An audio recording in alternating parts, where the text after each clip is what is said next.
do Jews and Christians have anything to do with Hajj? And how do we prove that? Right.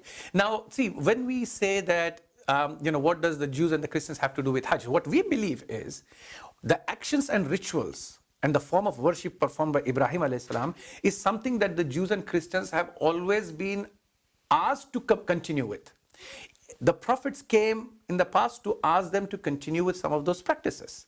Now, interestingly, what we see today is the Jews and the Christians do have pilgrimage, but they do not tend to go to Makkah. They do not tend to go there. But if we look at the scripture again, the city of Makkah was referred in the Quran as Bakka. As Allah subhanahu wa ta'ala mentioned in Surah Al-Imran, Surah number 3, ayah number 96, Makkah is initially referred as Bakka. Now the Islamic scholars, they say that the word Bakka and Makkah has been used interchangeably and has been used as synonyms. Because Allah subhanahu wa ta'ala mentions in the Quran as the word Makkah itself, as well the word Bakka is referred to the structure, to the very sacred site, to Kaaba itself. Now the Makkah is the entire city where Bakka, where Kaaba is located. Now this Bakka, which is mentioned in the Quran, so Makkah is what was Bakka initially referred. It is mentioned in the Quran, and the same Bakka is also mentioned in the Bible, in the Old Testament. If we go to the book of Psalms, chapter 84, verses 4 to 7, it is interesting to even read this portion, and I'd like to take an opportunity to read that for now, just for a couple of seconds that we just go through it. Book of Psalms, chapter 84, verses 4 to 7. It reads, "And blessed are those who live near your house."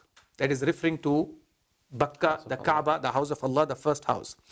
It says further in verse 6, when they walk through the valley of Bakka. So the Makkah, which is also referred as Bakka in the Quran, is also mentioned in the Bible in book of Psalms.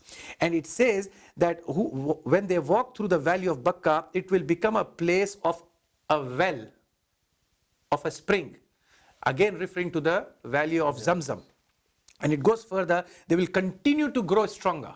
So these slaves of God, these servants of God, these believers of God, they will continue to grow stronger. So today you see 14 centuries later after the coming of the Prophet Muhammad sallallahu alaihi wasallam, and since the time of Ibrahim alayhi salam, now that city, the people of that place have now become somebody who is being noted across the globe since the advent of Prophet Muhammad sallallahu alaihi wasallam. So the Bible does speak about the city of Makkah.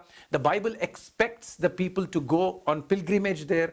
The Bible expects the people to perform the acts of worship there. The house of Almighty God Allah subhanahu wa ta'ala is built there. But the Jews and Christians we see today tend to move somewhere else.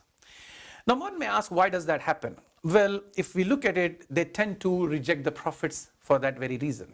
The Jews reject Jesus, peace be upon him. The Christians reject Prophet Muhammad, peace be upon him.